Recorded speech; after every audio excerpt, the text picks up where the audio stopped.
Yes, good afternoon, everyone. On behalf of the Women and Young Members Excellence Committee of ICAI, it is my pleasure to welcome you all to Yashashwini and Idol Series 86.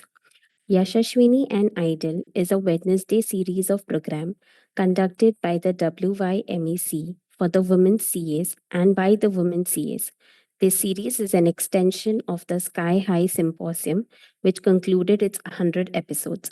It is one of the committee's initiative to not only disseminate information to women members on technical updation and non-technical skills, but also to empower and inspire women members to come at forefront and realize their verbal skills at public forum. I would like to introduce myself. I am Chandini. I'm a senior manager at Eisner Ramper in the assurance department. And I would like to introduce Namrata More, who is our first speaker. She's a chartered accountant specializing in audit of alternative investment vehicles, particularly hedge funds under US GAAP. She has managed key audit areas for global clients at Eisner Ramper with experience in investment valuation, fund financials, internal controls, and statutory audits under Ind AS and IGAP. Welcome, Namrata, and over to you.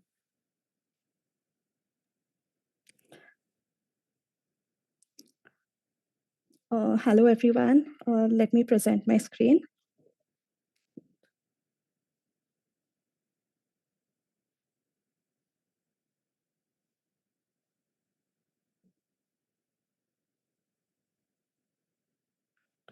Okay. So, welcome, everyone. It's a pleasure to be speaking to such a wonderful group of women CAs. Today, we are going to decode the world of alternate investments, specifically hedge funds, private equity, and venture capital. So these sectors manage trillions globally and are among the fastest growing employers for finance professionals.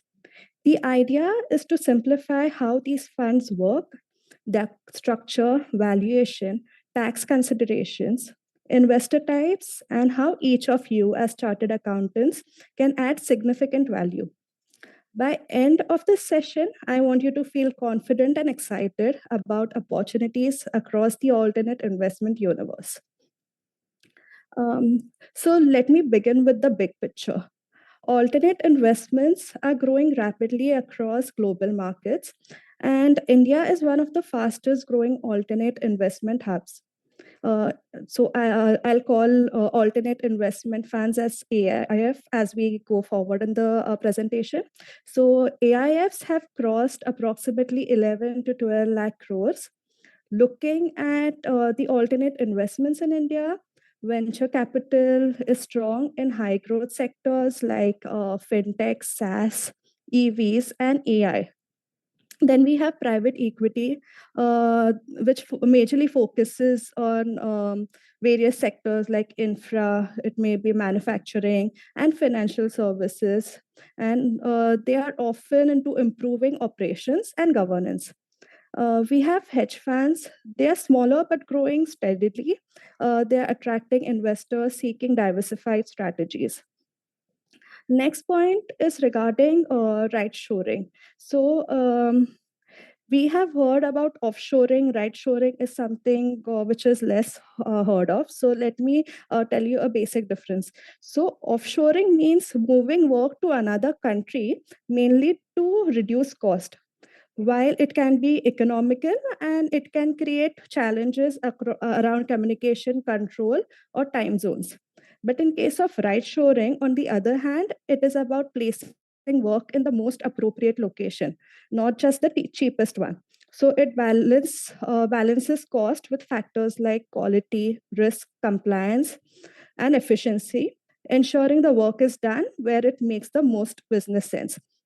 So we have seen a rise in the growth of right shoring in fund admin as well as audit. So it is about choosing the right location, not just the cheapest one. Next is regarding, again, this is, we have the AIFs, which is regulated by SEBI.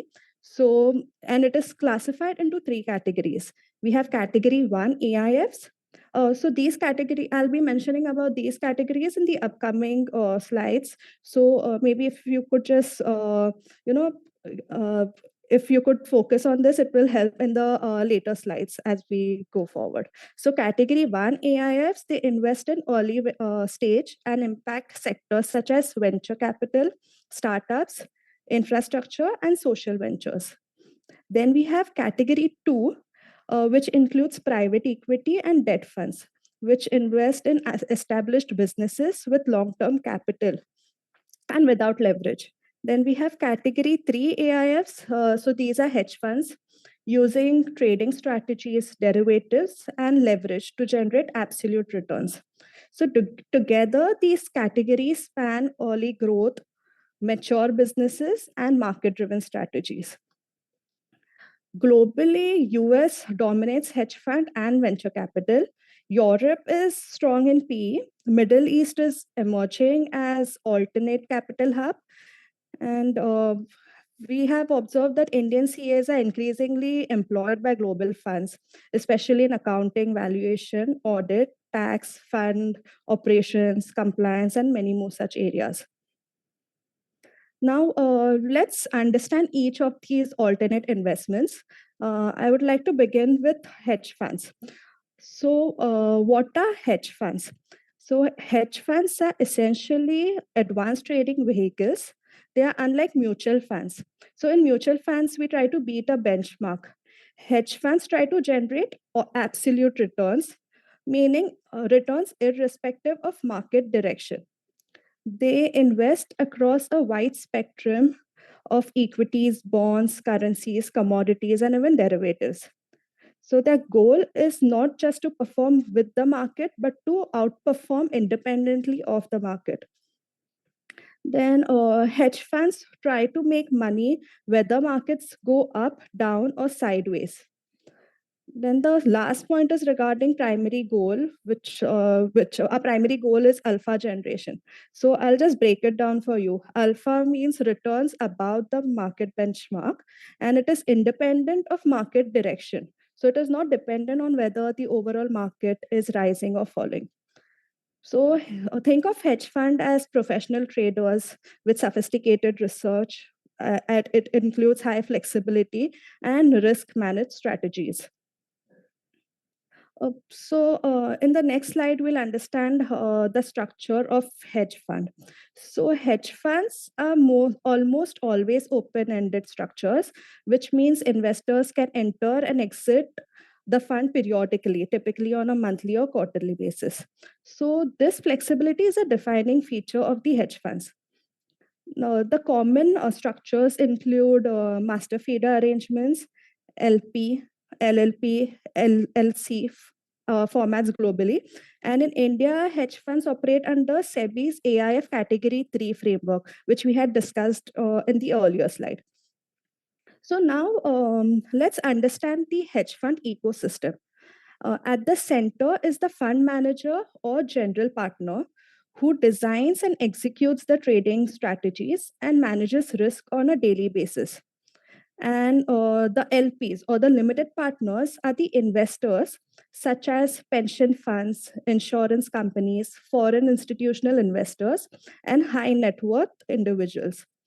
A critical but often unseen player is the administrator. They are responsible for NAV calculation, investor reporting, and independent or reconciliation. Then we have the prime broker, who acts as a key execution and trading partner, like who is the one who provides the leverage financing, short selling access, and much more. Then finally, we have the custodian who safeguards the assets and ensures proper settlement of trades. So this entire setup is designed for speed, flexibility, and strong risk management, which is what allows hedge funds to operate dynamically across market conditions. In the next, we spoke about the common structure, which is the master feeder. I'll dig a little bit deeper into this because this is a bit crucial, and it is good to have this understanding how this structure is actually. So this diagram visually captures the hedge fund structure. At the top, we have accredited investors. So these are the investors who have the financial capacity and understanding to take higher investment risk, because hedge fund strategies involve higher risk and leverage. So these investors enter through feeder funds. On the left is the onshore feeder, which falls under US tax jurisdiction and is typically used by US taxable investors. And on the right is the offshore feeder, which is outside the US tax jurisdiction and is used by foreign investors and US tax exempt investors.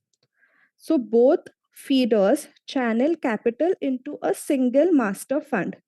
The master fund is where all investment decisions are executed. It is the legal owner of the portfolio. It carries out all trading activity and maintains a single investment strategy. So, any profit or losses generated at the master fund level are allocated back to the feeder funds and then passed on to the investors. This structure allows hedge funds to efficiently pool capital while managing tax exposure across different investor categories. Now, let's understand how hedge funds make money. So, hedge funds typically earn through what is famously known as the 2 and 20 model. First, the management fees is usually around 2%, is charged on assets under management, and it is irrespective of performance. So, this fee covers the cost of running the fund, such as people, the salaries, the systems, the research infrastructure, etc. Second is the performance fee. Commonly, it is approximately 20%, which is earned only if the fund generates profits. Importantly, this is usually subject to conditions such as benchmark, hurdle rate, or a high watermark, ensuring investors don't pay performance fees twice on the same gains. Hedge funds also use leverage to amplify returns, but it equally amplifies risk, making risk management and controls critical.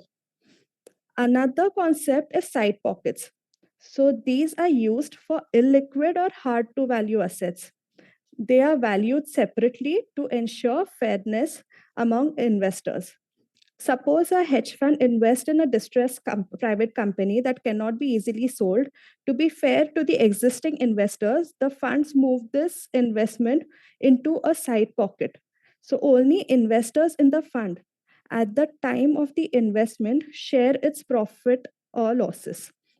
So new investors who join in later won't participate, and the redemptions from this side pocket happen only when the asset is sold.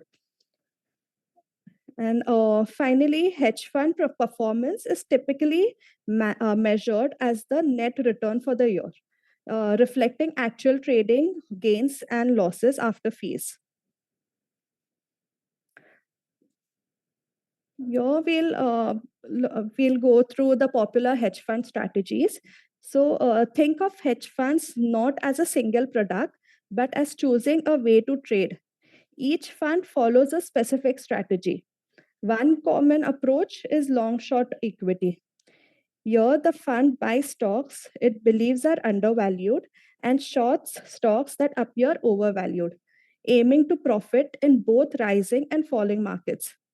Another major category is global macro. These funds take large directional positions in interest rates, currencies, commodities, or equity indices based on macroeconomic and geopolitical trends. Then we have event driven strategies, which focus on corporate events such as mergers, acquisitions, restructurings, or earning surprises, where pricing inefficiencies may arise. A distinct category is quantitative funds. These funds rely on algorithms, data science, machine learning, and sometimes high frequency trading to systematically exploit market inefficiencies. So, well known examples of quant trading would be Renaissance Technologies, Two Sigma. Then each of these strategies carry different risk profiles and operational complexity, which is why understanding the strategy is as important as understanding the fund structure. Yeah. So here we'll understand how the hedge fund valuation and NAV is done. So hedge fund follows the ASC 820 fair value hierarchy to value their portfolios. So at level 1, we have assets with directly observable prices, like listed equities. At level 2, we have assets with indirectly observable inputs, such as certain bonds or swaps. At level 3, we have illiquid or hard to value securities where prices are not observable and require modeling and professional judgment. So, most hedge fund portfolios fall into level 1 or level 2, making valuation relatively straightforward compared to private equity or venture capital funds. However, certain strategies like distressed credit funds or multi asset funds often hold level 3 positions. Your valuation CAs play a critical role in ensuring fair and transparent reporting and investor confidence. Okay. At the end of this section, we have the audit focus areas of for hedge funds. So for hedge funds, auditors focus on ensuring the valuation of investments is actually accurate or no, especially for illiquid instruments. NAV calculation, performance fees, and carried interest require detailed testing. That internal controls over trade execution and compliance with regulatory reporting are also critical. From an auditor's perspective, compliance with regulatory reporting is critical for hedge fund. Accurate and timely reporting ensures the fund meets SEBI and AIF rules or other global regulations. It maintains investors' confidence and reduces operational and legal risk. So auditors' focus is also on verifying that financial statements, NAV calculations, disclosures, and fee allocations are prepared correctly and in line with regulatory standards. So in hedge funds, related party transactions are closely monitored because they can create conflicts of interest. From an auditor's perspective, it's critical to ensure these transactions are fully disclosed, approved, and conducted at arm's length. Proper reporting protects investors and maintains regulatory compliance, especially under SEBI and AIF regulations or global standards. Uh, I would like to quickly ask one, two questions, couple of questions, because I know it is too much to go in a stretch. So just for a breather, if you could just type in the answers. So who typically invests in hedge funds?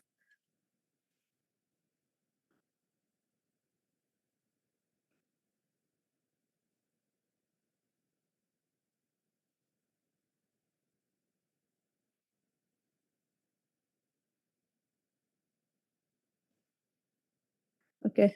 The answer is accredited investors. All right.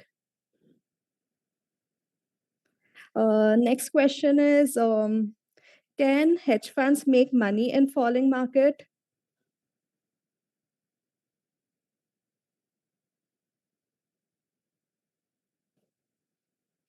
Yes, it can make money in falling market because it is irrespective of the market directions.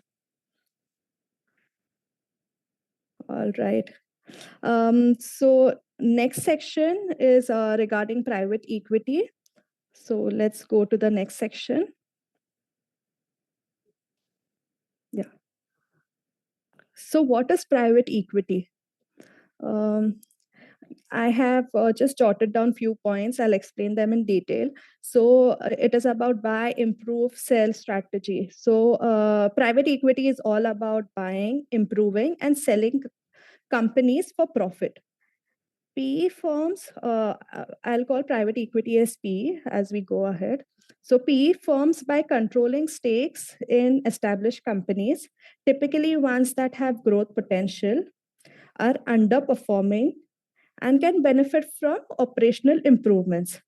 The magic of PE is not trading, it's business transformation. A PE firm acquires a mid sized manufacturing company, or it can be a financial service or any other industry. They upgrade the IT system, train managers, implement better financial controls, and improve board oversight. So, approximately over 5 years or so, the company becomes more profitable and easier to sell at a higher valuation.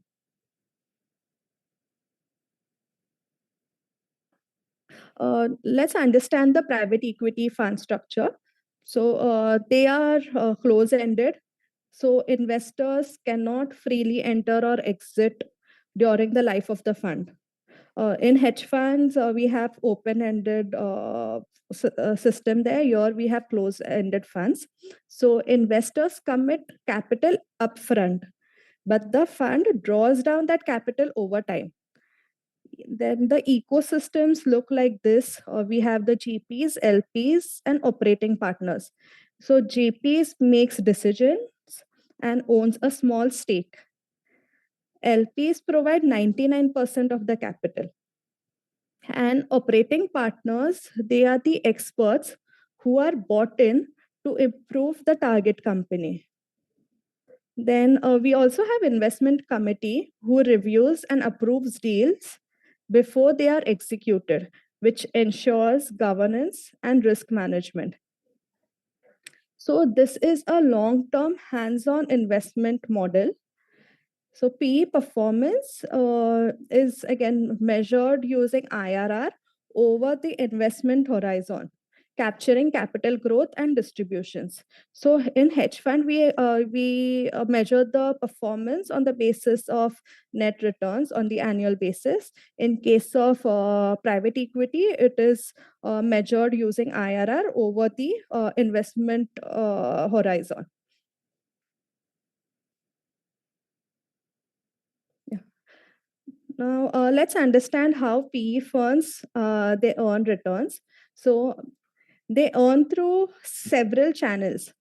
So first one would be management fees, which can be approximately 1.5 to 2% of committed capital. This is the fixed annual fee charged by the general partner to cover operating expenses. It is calculated on committed capital and not invested capital, especially in the early years. So think of it as the salary for running the funds. Then we have the carried interest, which is approximately 20% on realized profits. This is the GP's share of profits after returning the minimum promised return to the investors. So this is also the minimum promised return is also called as the hurdle rate. It aligns with GP's interest. It aligns GP's interest with LP's actually, because the GP earns only if the fund performs well. Then we have management fee catch up, which ensures GP eventually receives full carried interest share. Transaction and monitoring fees are charged to portfolio companies. So carried interest is received only when exits happen, which makes it a long-term compensation. All right. Then I'll briefly tell you regarding how the calculation is done. So we have two type of calculation. I won't get into the detail because it will again be a bit confusing. So usually, private equity they follow a waterfall. Private equity and venture capital follow waterfall model, wherein in private equity the fund level profits are taken into consideration while paying the carried interest. And in case of venture capital, which I'll be discussing later, they follow American model, wherein a deal by deal basis the returns are taken into account before paying the general partner. Now let's understand the life cycle of the private equity. It follows a well-defined life cycle. First is raising the fund. Then the general partner approaches institutional investors, family offices, and high net worth individuals to commit capital. This creates a close-ended fund with a typical life of 8 to 10 years. Then they identify target. So once the fund is raised, the GP looks for attractive investment opportunities. Targets are usually companies with potential for operational improvement or strategic growth. And due diligence is critical at this stage. Financial, legal, and commercial checks are taken care of here. Next is the acquire, that is the acquisition stage. The PE fund acquires the target company, often using a mix of equity and debt. And the goal is to gain control or significant influence over the business. Then the next stage is improvement, that is to improve. This is the value creation phase.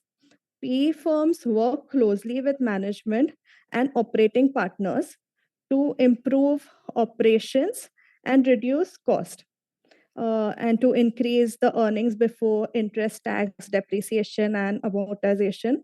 Then to strengthen governance and compliance.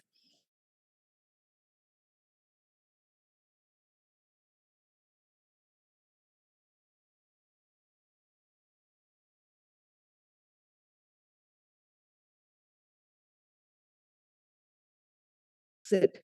So common routes may be IPO, that is taking the the company public.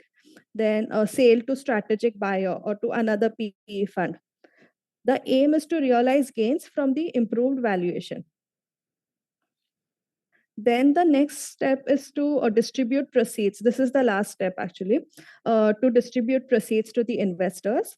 After the exit, proceeds are distributed to LPs and GPs. LPs receive their capital plus returns. GPs earn carried interest if performance exceeds the hurdle rate. It's like taking over a business, improving every metric, and selling it as a at a higher valuation. Uh, Now let's understand the PE valuation methods. So PE uses more rigorous valuation than hedge fund. First would be market multiples. Here they compare with similar companies or transactions using EV, EBITDA, and PE ratios, maybe. Then we have the discounted cash flow. So this is the present value of future cash flows using discount rate. Then we have adjusted NAV, which is again fair value of portfolio assets aggregated for fund valuation. Next is mostly level three. They are actually mostly level three valuations based on models and assumptions. Those can be unobservable inputs as portfolio companies are private. So since PE investments are private and illiquid, they fall under level three valuations, requiring judgment, modeling, calibration, and strong documentation. Next is the audit focus area. Like hedge fund, in PE also the focus area would be investment valuation. So valuing portfolio companies at fair value is critical for reporting and investor transparency. So methods include market multiples, DCF, and most and adjusted NAV. So mostly valuation fall under level three, because they require strong judgment and documentation because the inputs are unobservable. Then we have the carried interest and profit allocation. Carried interest is the GP share of profit, typically 20% after meeting hurdle rates. So profit allocation follows the waterfall structure. So first, return of capital to limited partners is taken care of. Then from that, the minimum return that we promise to the limited partners is given. And only after all these things are given to the limited partners, then the GP is given the carried interest. And after all of it is taken care of, the remaining profit is split usually in 80-20 between LPs and GPs. Next is the commitments and capital calls. So LPs commit capital upfront, but funds draw down gradually through capital calls. So accurate tracking of commitment calls and distribution is essential for compliance and investor reporting. Then we have the portfolio company financials. PE firms monitor portfolio companies closely. Monthly or quarterly financials, KPIs, and governance is something which we have to look into. Then these reports feed into valuation and performance measurement. Then we have compliance and regulatory reporting. Funds must comply with local and global regulations. It can be of SEBI, IFRS, US GAAP, AIF norms, it includes reporting to investors, tax filings, and adherence to anti-money laundering and KYC norms. Then we have internal controls. So strong controls prevent errors and fraud in valuation, fee calculation, and capital movements. It includes segregation of duties, approval workflows, and audit trails. Okay, so that's it for the private equity section. Before we begin with venture capital, maybe if you could answer 1, 2 questions again. So the first question is, does PE involve control or minority ownership?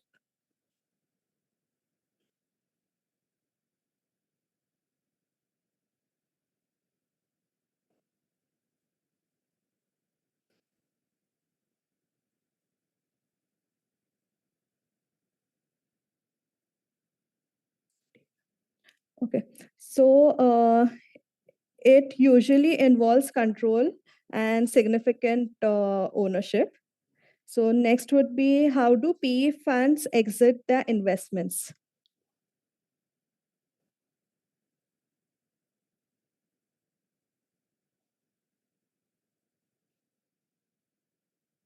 Yeah, so it can be through IPOs, then buybacks or mergers. All right, starting with the next section, that is venture capital.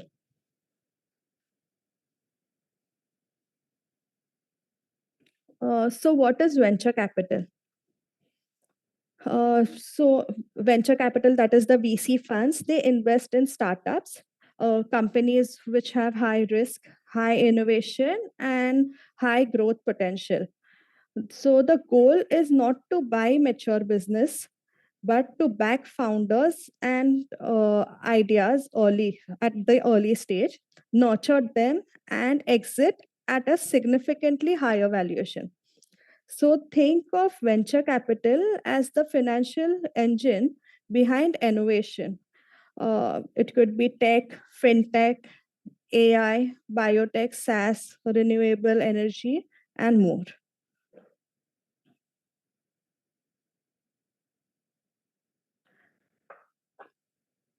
Then next is the venture capital fund structure. So just like PE, venture capital funds are mostly close-ended with 10 to 12-year life. That means the investor cannot enter or exit the funds during the life of the funds. In hedge fund, we had discussed earlier that in hedge fund, the investors can enter and exit on a periodic basis. So there is no restriction on the time period or in which time frame they can enter or exit the fund. So VC funds, they are mostly close-ended funds with 10 to 12 years year lives. So occasionally we see open-ended evergreen VC funds, but they are rare. Okay. So parties involved can be they are the GPs, LPs, founders, advisory board. So GPs, as we had discussed, they make the investment decisions. LPs can be institutional investors, family offices. Founders are the one who operate portfolio companies. And again, we have the advisory board, which provides governance oversight. So capital is called down gradually as investment opportunities arise.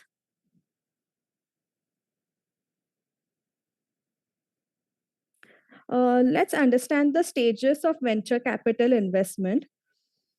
So, venture capital funding happens in rounds, each with a distinct purpose, risk profile, and valuation approach. So, first stage is the seed stage. Here, the focus is on product development and proof of concept. So, funding is small, often from angel investors or early stage venture capitals. Valuation is highly subjective based on idea, team, and market potential. Then we have Series A. Here, the goal is to achieve product market fit, build the core team, and start early growth. So, investors look for traction such as users, revenue, or strong engagement metrics. Here, the valuation methods would be comparable deals, early revenue multiples. Then we have Series B and beyond. So, the objective here is to scale operations, enter new geographies, and hire leadership. So, larger checks are from institutional venture capitals. Valuation becomes more data driven because we need growth projections and unit economics. Next stage is the mezzanine financing stage. This is the late stage funding before IPO. So it is used for expansion, acquisition, or strengthening the balance sheet. The valuation approaches are similar to public market comparables. Then we have the last stage, that is the IPO or strategic exit. So this is the final cash generating event for investors. It can be an IPO or sale to a strategic buyer, and it marks the realization of returns. Now, in venture capital, each stage has different valuation methods. They have different risk levels and ownership dilution. So, venture capital performance is measured using IRR over the life of the fund, reflecting long term value creation in startups. So, as I discussed earlier, venture capital and in private equity, we measure performance based on IRR over the life of the fund. Unlike hedge fund, wherein annual net return is taken into consideration.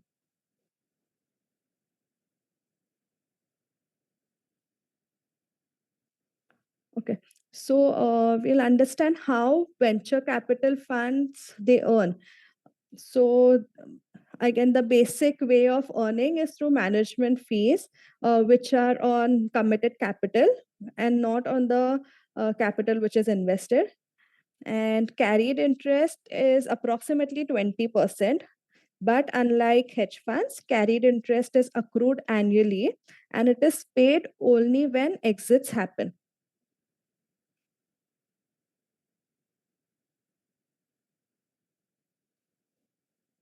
Okay. Let's understand the venture capital valuation approach.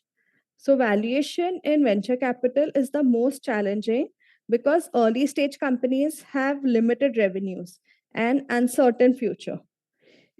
In case of private equity, at least you have an established business in which you have to make some operational decisions and try to make profit out of it. But in venture capital, the funds are the companies, they are at very early stage. So you do not have means to know what the cash flow would be or what the future holds. So in this in venture capital, it is very important to see how the valuation is done. So most common method is the last round of financing or post money valuation. So it is used because it's simple and market based. Example, if a startup raises 40 CR at a 40 crore pre-money valuation, so post-money valuation would be 50 CR. So this becomes the benchmark for the next round. Then we have market approach or comparable startups. So they use multiples like revenue per user or EV per revenue from similar startups. It works better for later stage companies with some traction. Next would be income approach. So in this, it is rarely used for early stage startups because cash flows are unpredictable, and it is applied only for later stage companies nearing profitability. Next is calibration testing. This is ASC 820 compliance. So it ensures valuation models remain consistent with original transaction assumptions. Example, uh, if you paid 50 CR based on certain growth assumptions, future valuations should align with those assumptions unless market conditions change. This is where chartered accountants add enormous value through analytical discipline.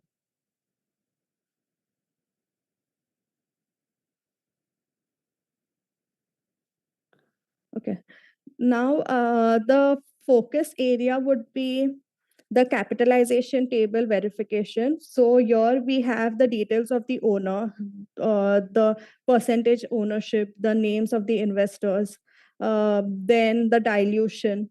So all this is very important for us to test while auditing. Uh, and next would be sending confirmations to portfolio companies.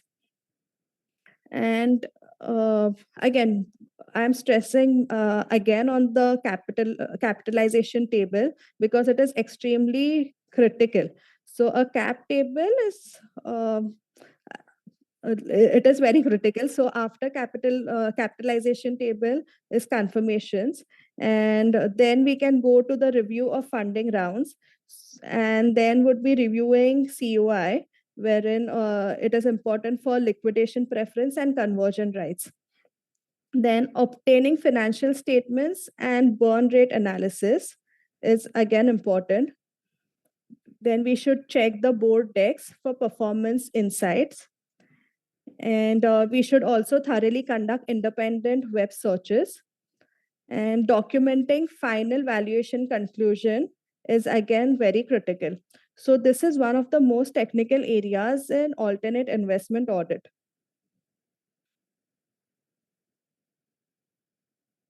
Okay. So regarding, I'll ask you a quick question regarding venture capital. So at what stage do venture capital invest in companies?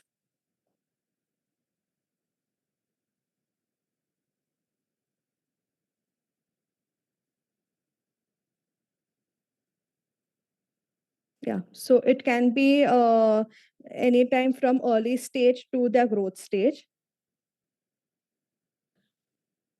All right. So the next slide is regarding key takeaways, wherein you can take a quick glance at the comparison. So hedge funds are mostly open-ended. Private equity and venture capital, they are close-ended.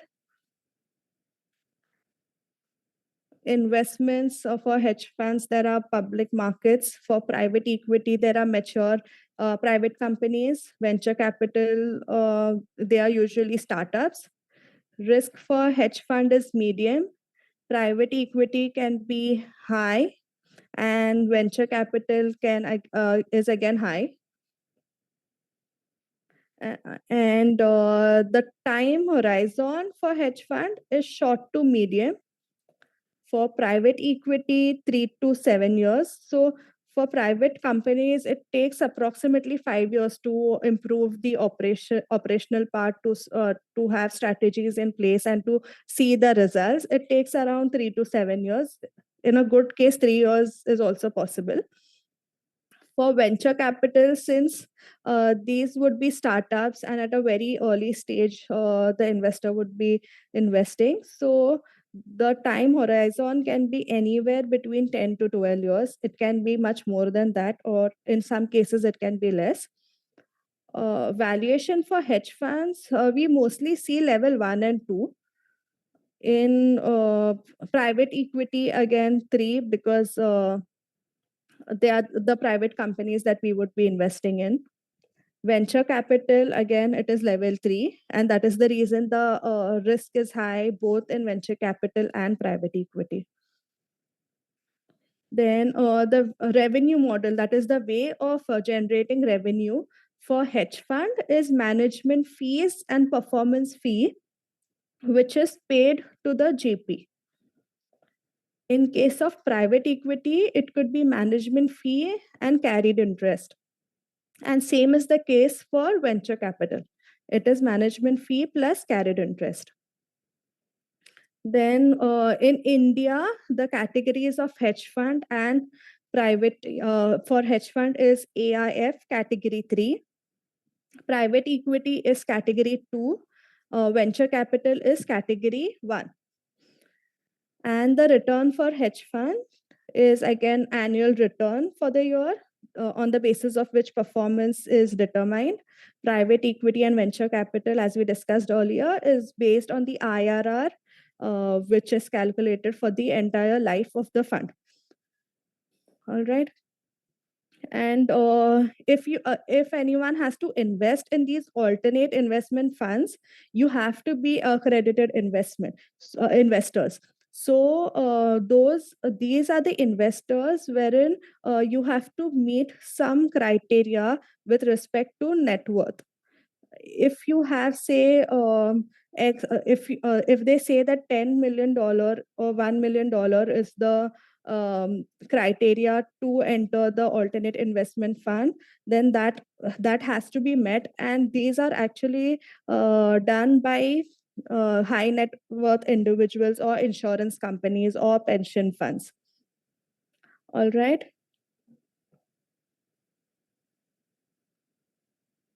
So thank you so much for patiently listening to the entire presentation.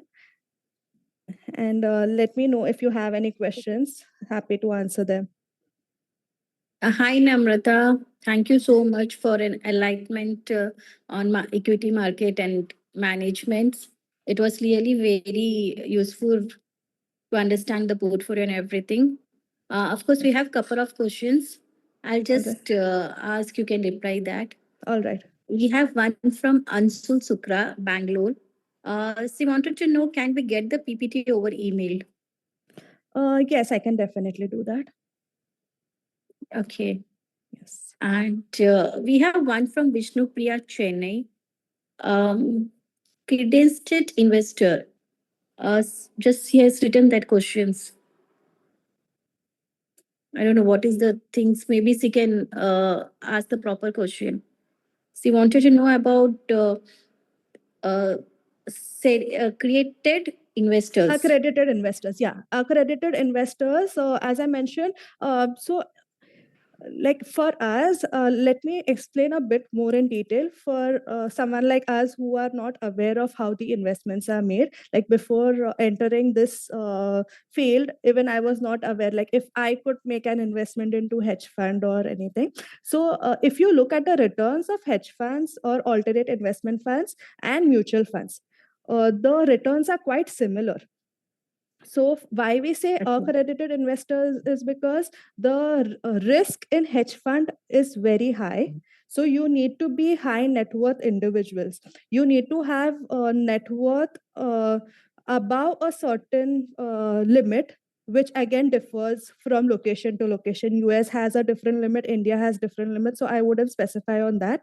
So you have to cross that net worth, and you there are many forms and many KYC documents and your returns and statements which you have to submit to your bank or to the financial institution in which you will be investing.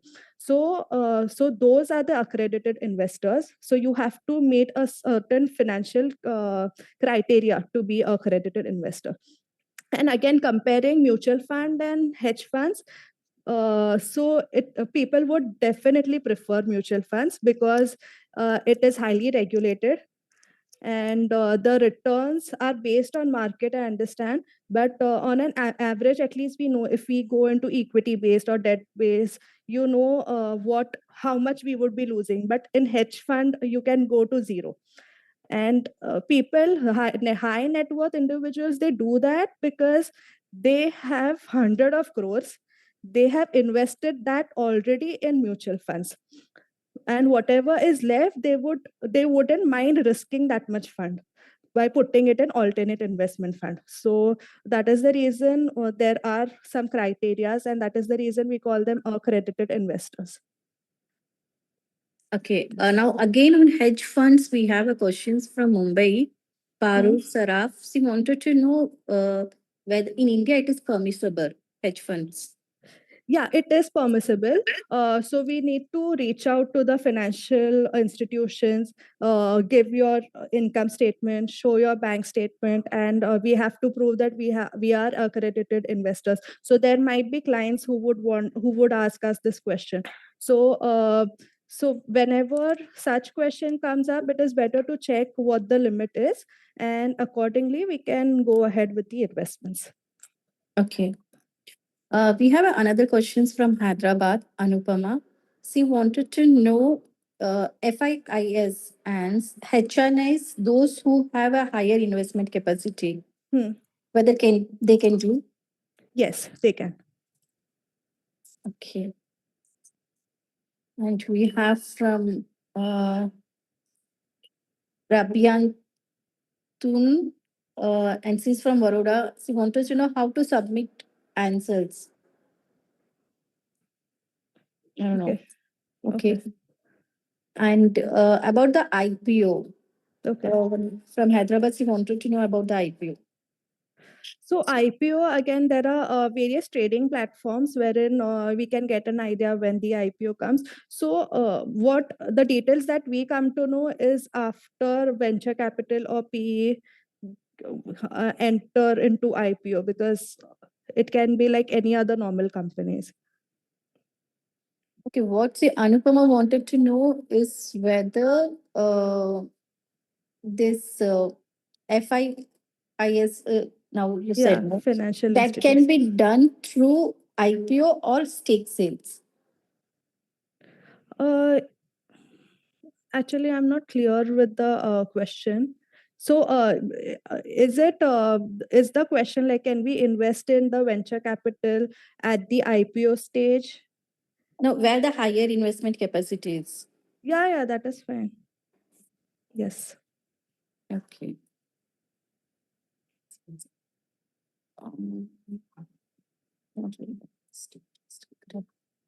Ansu Sukra, again, see her continuous questions. So she wanted to know the sales at the early stage or at the startup, when to sell the equity.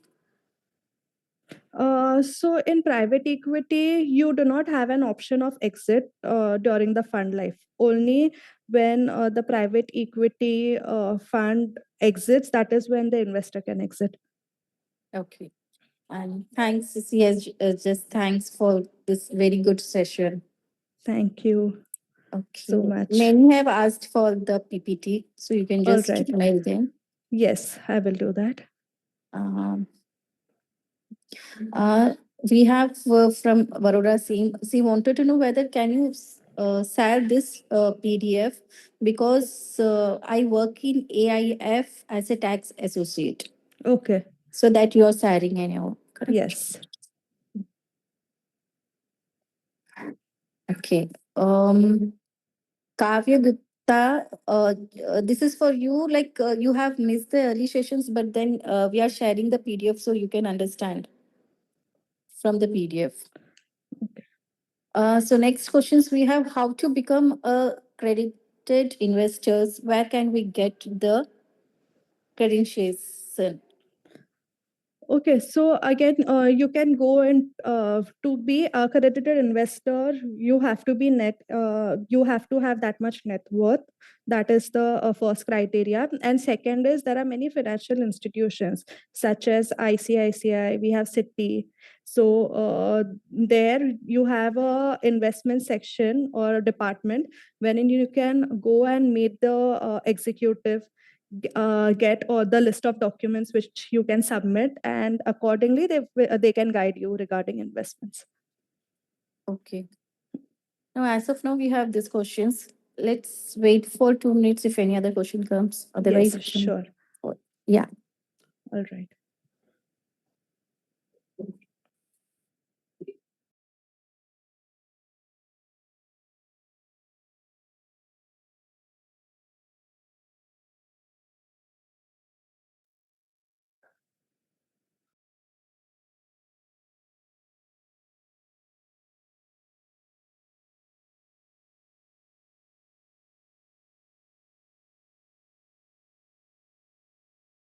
Meanwhile, you can tell about yourself when you started. Like you have started just now. I think looking very young.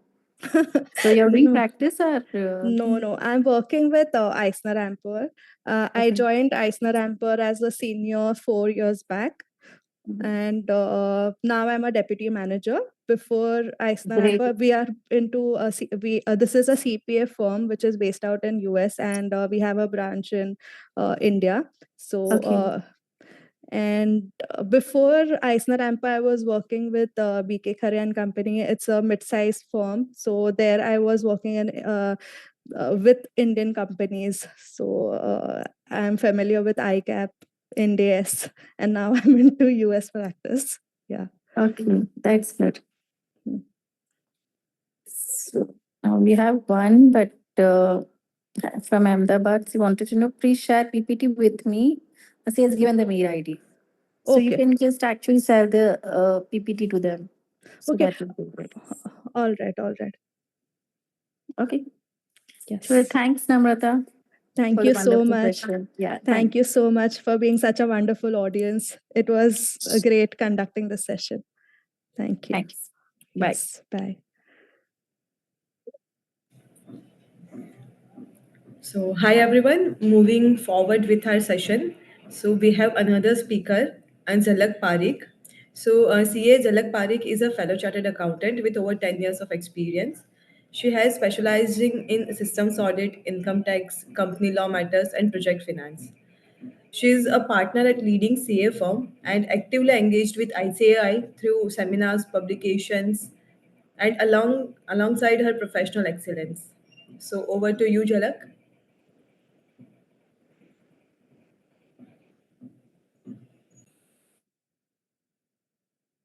Namaste, good afternoon, and a very warm welcome to every member joining us today. I want to begin by thanking the WYMEC committee of ICI for hosting this beautiful sessions every Wednesday, which is for women by the women. It is a special privilege for me to speak today for this session on India's AI blueprint, balancing innovation and responsibility.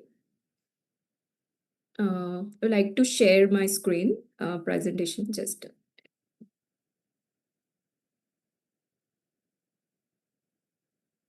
Is it visible now?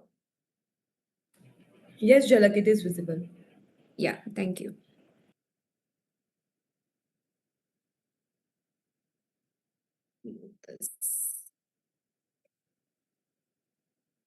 Uh, now before we look at government's blueprint on or global laws, I want to start with a reflection to our own offices. Today in seminars and conferences, we hear that people saying that AI is coming, be ready, AI is coming. But now I want to say that the tense of the sentence has changed. AI is not coming, it has already come. It is already sitting in our offices. Today, when we start our day, like drafting email, AI is there. When we are using the software's tools to summarize our clients' ledgers, even in compliance platform, when we are flagging variances or clients' GST returns, AI is everywhere. So we are no longer standing at the station waiting for the train. We have already boarded that train of AI. Just the question is who is driving it. As chartered accountants, we hold a unique position in this economy. We are the custodians of truth. Anyone can use tool like ChatGPT to generate a project report in 10 seconds. It's fast, it's impressive. But what we need to understand is that AI cannot sign that report. AI cannot look at the client in its eye and give assurance. AI cannot stand before the disciplinary committee or a tax tribunal to explain a judgment call. That burden, that privilege is still with us, chartered accountants. So, when we talk about AI ethics or responsibility today, I don't want you to think of it as some abstract philosophy. I want you to replace the word ethics in your mind with the trust management, because that is what we say. We don't sell computation, we sell trust. And AI is the biggest disruptor to trust that we have seen since the invention of the computers. In the next 1 hour, my goal today is to demystify this disruption. We'll cover basically three areas. First is India's blueprint, India's context. What is the government of India is actually thinking? What is the global context? How is the rest of the world handling this? And what we can learn from them. And the last one is the chartered accountants context, a practical Monday morning checklist for your own office, how to use AI safely. My one ground rule for this session is simple. I am pro AI. I want you to use it. I want you to save time, but I am anti blind AI. So let's understand what does this mean. Let's dive into India's strategy first. So India's strategy today is India's basic principle around AI is do not harm. Now, what does do not harm means? It's looked like more like a medical term, that do not harm. But for us chartered accountants, what does that mean? You might have noticed a debate happening globally. On one side, people say that regulate AI immediately, ban the risk. On the other side, you have tech companies saying that don't regulate us, you will kill innovation. So, where does India stand in all of this? If you look at the consultation paper and the vision documents released by the METI, a Ministry of Electronics and IT, India has chosen a very specific middle path. A government approach is not to hit the brakes. The goal is to build safe, trusted, and accountable AI. Just a second.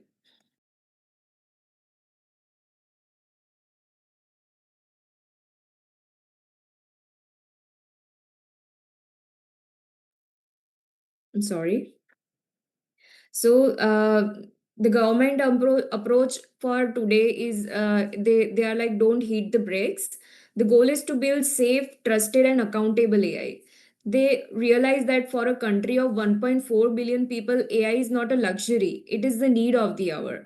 It is needing to scale the healthcare, the education, or the even the finance industry, but they have anchored this innovation in a core ethical principle. So that principle is do not harm. Now it looks like a hippocratic oath that doctors take, but what it means for us chartered accountants. Imagine you are auditing a large company. You use an AI tool to analyze their inventory data. The AI tells you that this 500 items are obsolete, write them off. What if you rely on that data blindly? And what if the AI is wrong and the company takes hit on its P&L? So that harm you have done to them. It's not AI who is doing that. So translating government's philosophy into our profession, do not harm means ensuring three things, three basic things, that is confidentiality, traceability, and the human in the loop, human review.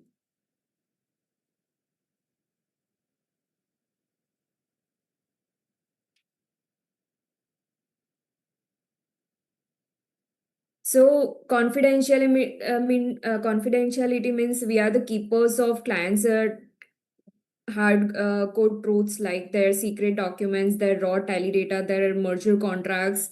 When we expose this kind of data in open AI tools, the data might be used to train these models, and that is what is the breach of our fundamental code. So that is harm. Traceability. So in audit, we have a saying: if it is not documented, it is not done.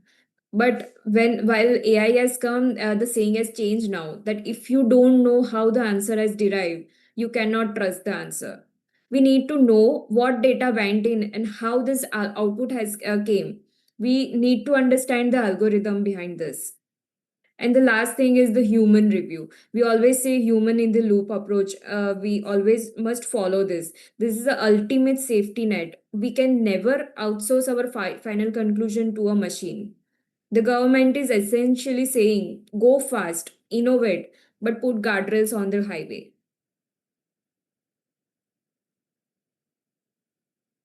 So let us understand what is today's India's architecture is. What are the already built things around AI? So we have basically right now three bodies, or say policy makers in India. First one is AIGG, uh, AI Governance Group. Second one is TPEC, Technical and Policy Expert Committee. And the last one is AISI, AI Safety Institute. Let us understand this in corporate governance terms. So AIGG, think of it as a board of director of AI in India. TPEC, let's think of them as audit committee. And the last one, that is AISI, think of this as a internal control or a tasting lab for our country. So basically what they all are doing. So AIGG, they are it is a group that will sit at the top. Their job is a policy alignment. They ensure that the Ministry of Finance isn't creating rules that are contradictory to Ministry of IT. They set the tone at the top. The second one is TPEC, Technical and Policy Expert Committee. Think of this as an audit committee. They are the subject matter experts. They are the scientists, researchers, or legal scholars. Their job is to look at the deep risk things like algorithm bias, deep fakes, and advise the board on what to do. They provide the intellectual backbone. And the last one is AISI. It is a tasting lab. It is internal control system of our AI. This is where the rubber meets the road. The AISI will be responsible for tasting models before a frontier model or a massive AI brain is released to the Indian public. The AISI might taste it to see if it is safe for the public. So why does this matter to us? Because regulators do not work in silos. As the AIGG or AISI will mature, they will issue guidelines that will eventually trickle down to sectoral regulators. So eventually we'll see RBI making guidelines on AI in banking, SEBI issuing guidelines on AI in trading. Likewise, ICI might issue AI in audit standards. So, understanding this architecture right now gives us a preview of the compliance landscape for the future. So, what is the India's approach today, where we are standing today? So, first question that comes to our mind is there any law? Do I have to comply with an AI Act today? So, answer is no. Today, we don't have any concrete law enforced in India. India is following a phased roadmap. So we are right now in the phase one, where it's the kickoff phase. The government is setting up these institutions, creating database of AI incidents, and focusing on upskilling. Then come in very soon, the second phase will come. That is a standardization phase. We'll see standards for data privacy, for authenticity, for cybersecurity. We might see sandboxes, safe zones where companies can taste AI without fear of immediate legal action. And last will come the maturity phase. This is when we will likely see hard laws and regulations enacted. the golden window for CAs. The government uses the phrases voluntary first, mandatory later. I want you to see this as a strategic opportunity. Right now, compliance is voluntary. This is the golden window. If your firm starts building AI policy today, if you start training your staff on AI ethics today, you are building a first mover advantage. By the time it is mandatory, your firm will be an expert, while others will be still scrambling to understand the basics. So let us not wait for the law to force us to be better profession. Let's get ready today itself. The another thing is the human in the loop philosophy. So I want you to take a moment to address a fear that is whispered in corridors, in study circles, and social media. Will AI take away our work? Will it replace the chartered accountants? So answer is obviously no. It is the answer is lying in the very blueprint that we are discussing. The core concept in India's policy is the human in the loop. So let's be honest, AI is smarter than us in many things. It can read 5,000 page ledger in just 3 seconds that we cannot. It can spot a pattern across 10 years of data instantly. We cannot. But AI has intelligence. It does not have wisdom. And there is a massive difference. Let me give you example from our world, the tax audit world. AI tool can scan the ledger and tell you that this expense of rupees 50,000 does not have a supporting invoice. So that is intelligence. But only we chartered accountants can look at the transaction and understand that the what is the business context of this transaction. Interview the management and realize that wait, this isn't just a missing invoice. This looks like a related party transaction designed to shift the profits. So that is wisdom. That is professional skepticism. So AI handles the what and how much, but we handle why and so what. So sampling, let us say sampling, that AI does all the math, but we decide the criterias. For anomalies, AI might give us the red flags, but we investigate the root cause of this red flag. While drafting, writer gives us the first draft of writing, but we add the final signature to it. So we have not been replaced, but we are upgrading from processors of data to interpreters of data. Now let's see what is the global benchmarks. What are the global AI regulations right now? EU, European Union, it was the first in the process to pass a hard act, that is EU AI Act, which is a risk-based law. They categorize AI. If an AI system determines who gets a job and who gets a loan, that is a high risk area.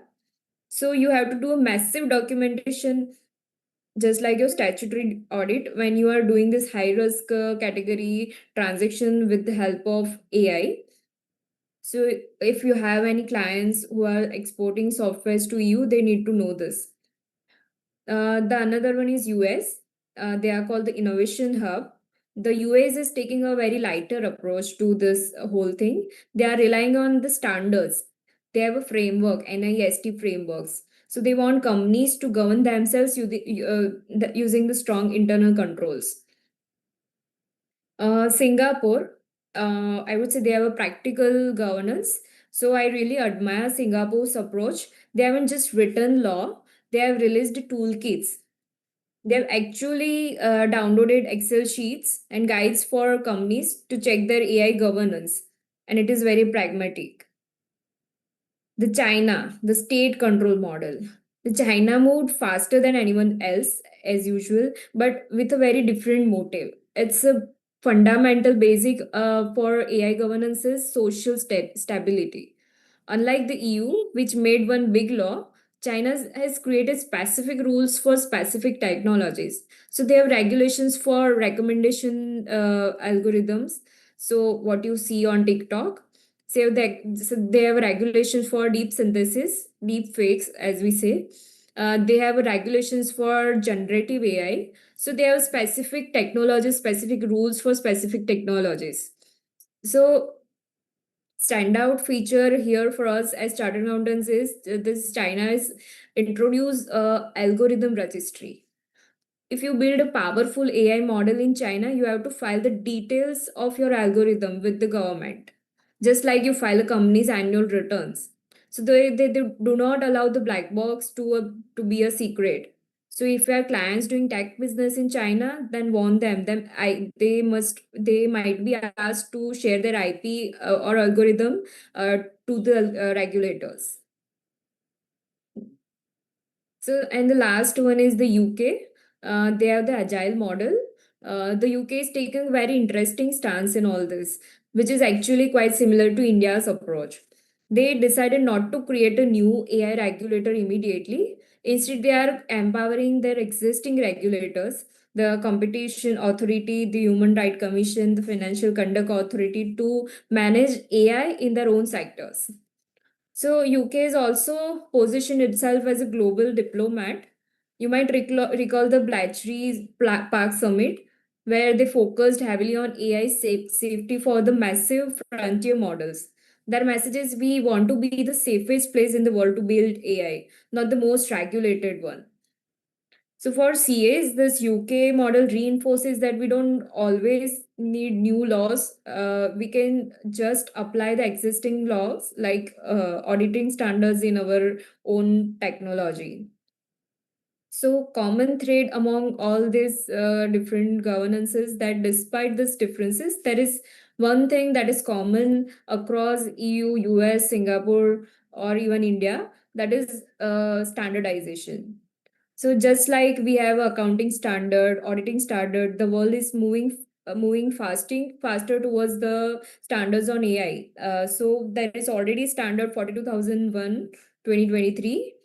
It's a management of system of AI. So as CAs, we understand standards better than anyone. This is our home turf. We should be the ones helping our clients implement the standards in their enterprises. So let's see what are the other standards and principles, ethical framework around the world. First one, as we say, is the ISO standard. So ISO is a gold standard for AI system management. This is a very big standard, just like older ISO 9001 or 27001 for information security or quality. We now have ISO 42001 that is for AI management system. It doesn't tell you how to code, it tells you how to govern. It asks how do you have a risk policy, do you have an ethical review board. So the in 3 to 5 years your client will ask you to certify them for ISO 42001 and get ready for that revenue stream. The another one is OECD AI principles, the policy blueprint. The OECD set the original playbook that the G20 nations, including India, adopted. Their core focus is human-centric AI. When you hear that the India government say safe and trusted AI, they are essentially speaking on the same note. It emphasizes that AI systems must be robust, secure, and fair. The another thing is the UNESCO recommendations on ethics or AI. While ISO is about process, UNESCO is about people. The standard focuses heavily on human rights and dignity. So it pushes for bans on things like social scoring or mass surveillance. It reminds us that efficiency should never come at the cost of equity. And the last one is the IEEE standards. That is what we say as the engineer's code. So IEEE has created the technical standards for ethically aligning design. So they get into the nitty gritty. How do we technically prevent bias? How do we engineer privacy? It is the bridge between the ethical intent and the actual code. So for us chartered accountants, why does all these things matter? Because when a client asks, is my AI compliant? You won't check this against a vague feeling. You will actually check this against the standards like ISO 42001 or which is going to be like a standard on auditing for AI world. So I strongly recommend you to read the summary of this standard today.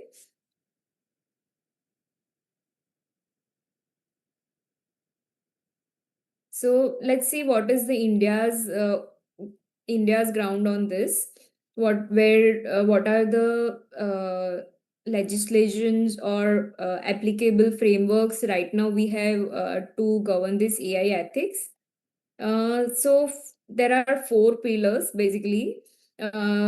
Right now, very first act that we can apply to this AI system, which will say that the hard code backbone of this AI system, we have a hard law against this. Is the only hard law which we have in this AI, I think, is this DPDP Act 2023. Which is basically primarily focusing on the data privacy, but that is what is applicable in around AI as well. So DPDP Act is a choke point. It enforces the purpose limitation. So if a client data gives you data for audit and you use it to train an AI model, that is the violation of this act, and it mandates consent. You cannot feed personal data into a black box without the individual knowing. For CAs, this DPDP Act is effectively the AI law right now. Second one is the deepfake advisories. So government has been very agile here. METI did not wait for the parliament. They issued immediate advisories to social media intermediaries under the IT rules. The message was clear. If your platform hosts any deepfakes or misinformation, that you lose your safe harbor protection. So this tells us the government's intent of accountability over anonymity. The third one is the RBI free AI framework. So the RBI is always ahead of the curve in the financial sector. They are wary of black box landing. So they are pushing for a framework which often summarizes their principles like fairness, reliability, explainability, and ethics. So if in algorithm, if you deny that a loan just based on the PIN code or their gender bias, then you break the principle of fairness. Second one is the explainability. If a AI rejects a loan application, then bank must be able to explain why the computer said no. That computer saying no is not a valid answer in compliance anymore. You must be having a documented explanation as to why the specific loan has been rejected. So that says about the RBI's intent around AI. Last one is our own ICI guidelines. So our Digital Accounting and Assurance Board is aggressively releasing standards and maturity models. We are moving towards audit of AI, where we don't just use the tool, we certify it. ICI is telling us don't just be a user of AI, be the auditor of AI. So, in summary, if anyone tells you today that India is unregulated, then tell them to look closer between the DPDP Act, IT rules, RBI guidelines, or ICA standards. The net is already tighter than what we think.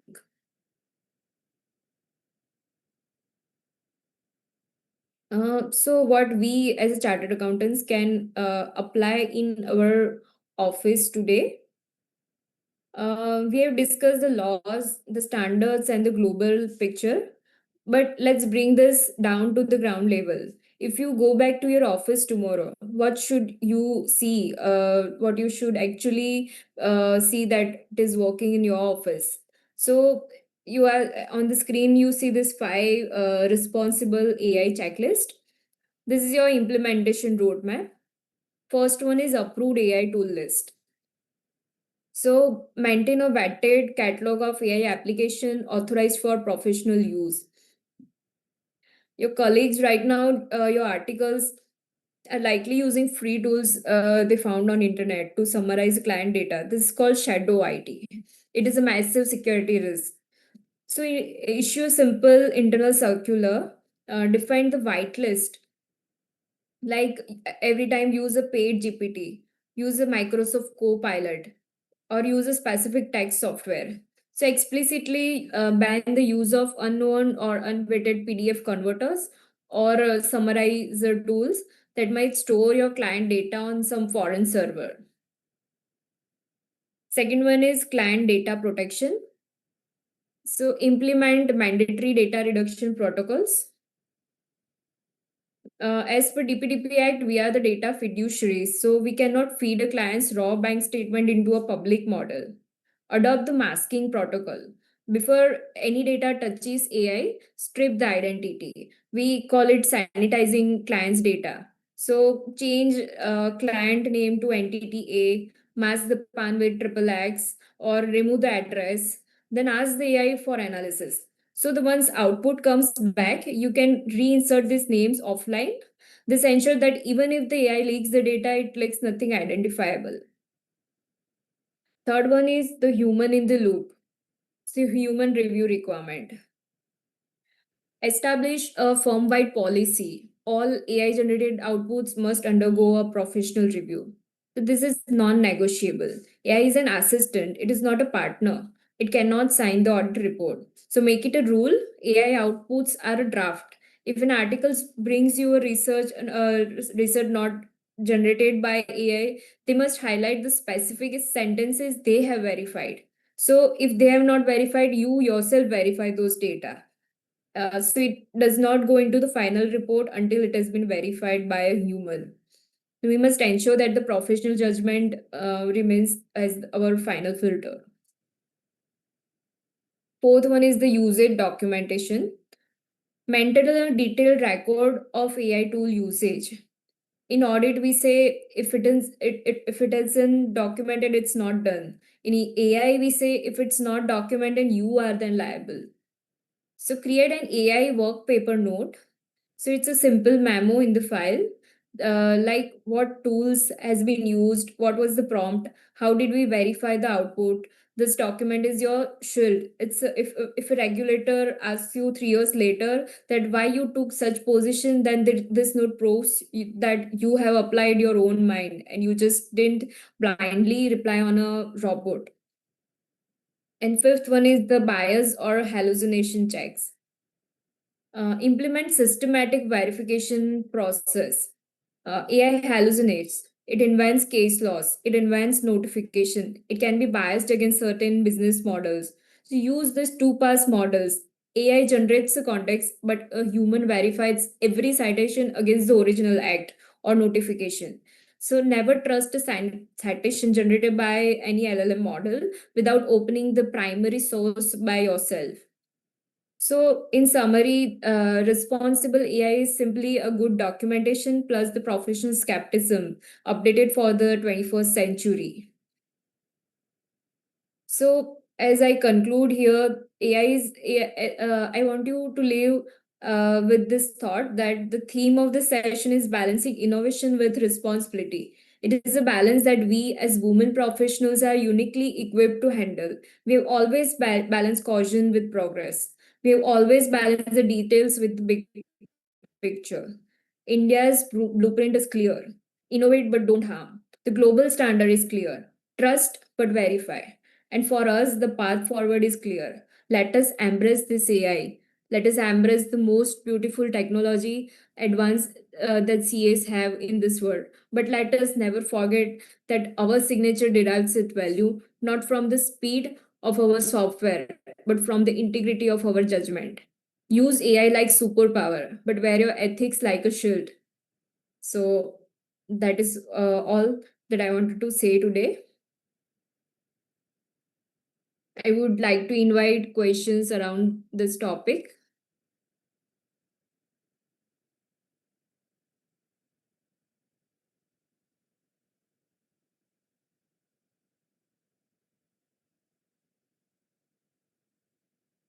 Mhm.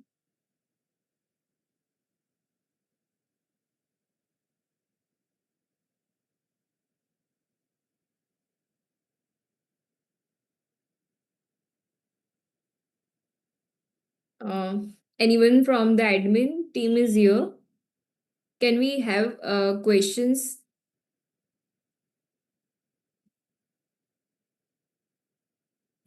Hello. Yes. Yes, I'm audible, right? Yes, yes. 1 second. I'll let you know if there's any question.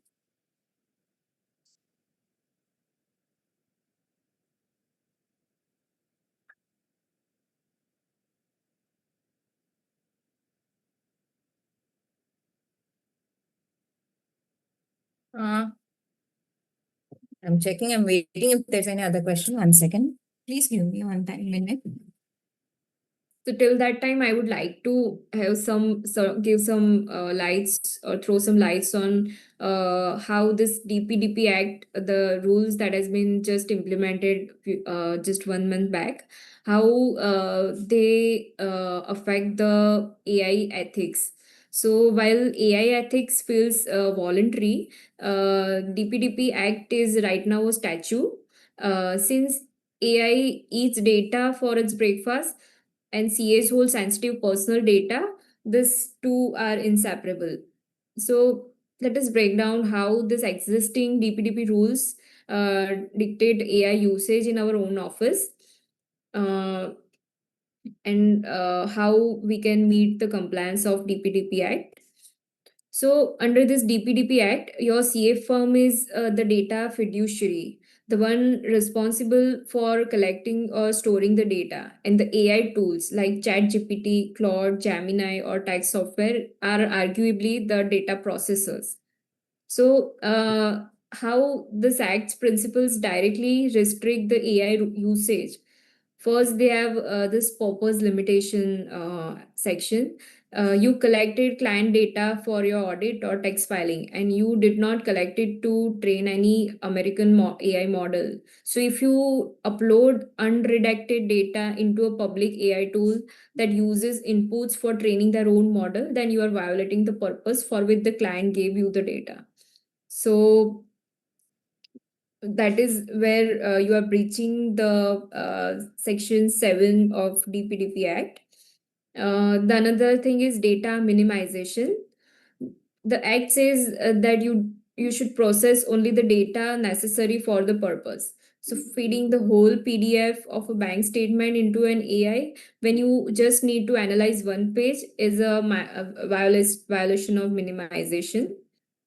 The third principle is security safeguards. The Act mandates reasonable security safeguards. So, if you paste sensitive financial data into a free, non secure AI interface that saves chat history to a public server, you have failed your security obligations.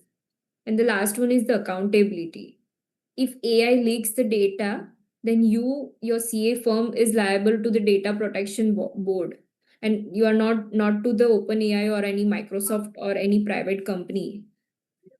So you are accountable for the leak that OpenAI or any other LLM model has done. So while we talk about this, we must have a checklist or things to do in our own offices. So first, update your client engagement letters. You need to inform your clients that you are using this technology to assist you in your services. Add a clause in your engagement letter stating that the firm may utilize automated tools and artificial intelligence software to assist in data analyzing and drafting. The firm ensures that no client identifiable data is retained by the third party vendors for their own machine learning purposes. Second one is vendor assessment. So, always while you use any of the AI tools, please read their terms of use. So, free version of most AI tools usually reserves the right to use your data to train their models. So, you must use enterprise or business models where the vendor legally assures you or gives you guarantee that zero data retention or no training on data models. So, for example, ChatGPT has a enterprise model. Microsoft has a Copilot, which is a commercial model, and there are private local LLMs. So they give you assurance of zero data retention or no training on your data models. The another one is the anonymization protocol. So before data touches the AI, it must be scrubbed, it must be sanitized. So as I said, that redaction policy replace client name with entity A, replace PAN with ABCD, or replace address with some city or state. So once there is no identifiable data which you're uploading on any of the LLM, then personal data is stored in your own system and not leaked to the any of the AI systems. And the last one is the human in the loop. To avoid negligence claims by Chartered Accountants Act or DPDP Act, you must have a documentation around what AI outputs and how outputs has been reviewed by your own office. So have audit documentation software or either file or a software where you have a log of how output was reviewed and how it has been processed to give you the final conclusion. Also, always write in the end what is reviewed by so and so person on so and so date. So that's how you can use the human in the loop and avoid any conflict in the future. Thank you, Zalak ma'am. There is a question. Can I ask you one? Yes. See, this question is from Muthu Lakshmi SP. She says, "Hello, ma'am. I have a question. Do AI SI tests every AI system introduced in India or limited to any particular industry?" So right now, as we say that we are in the kickoff stage. Right now, there is no testing is happening. It is just a machinery that has been built. But in future, of course, when the rules and regulations are built and the machineries are built, they will be testing the software before it is sent to the public usage. Correct, ma'am. So it is not industry specific. It will be governed by the law or act, and then everything before publishing it into a public domain, it will be tested by this labs. Correct. The way IT softwares are getting tested now. Yes. Correct.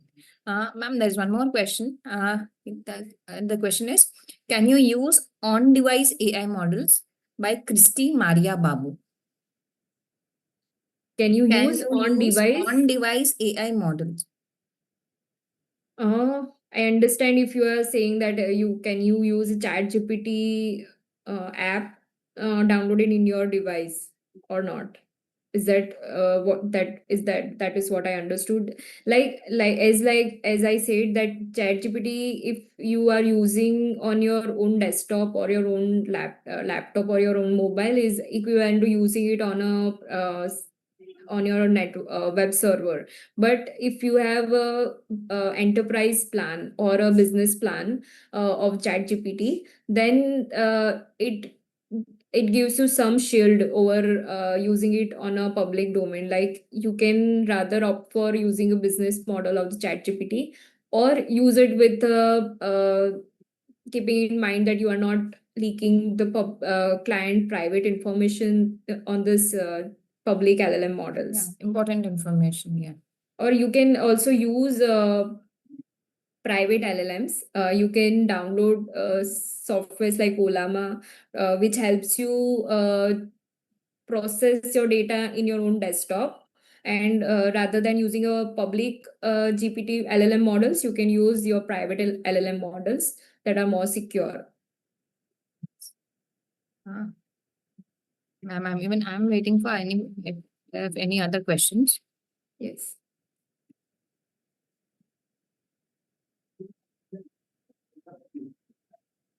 Let me check.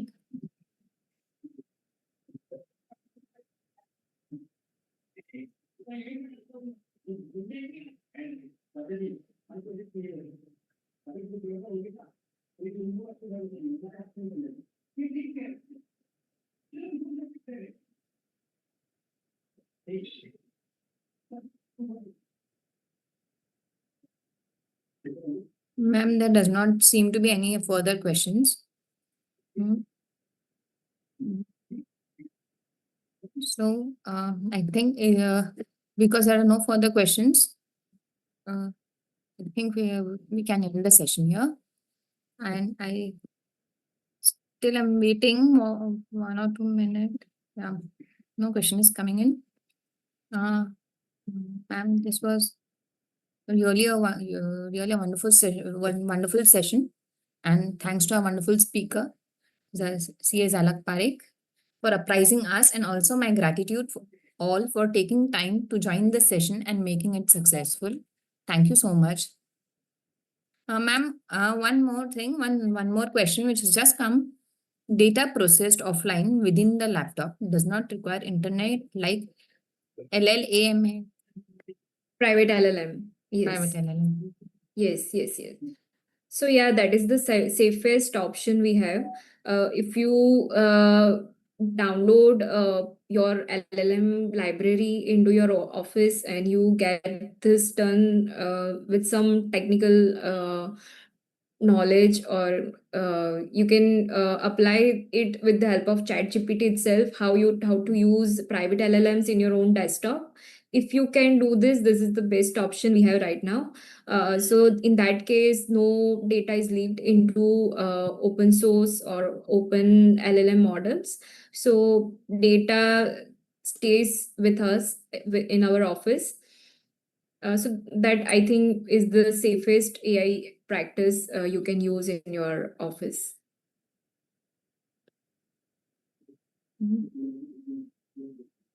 Thank you, ma'am. Thank you for this insightful session. Really appreciate this. Thank you. Thank you so much. Thank you so much. Thank you.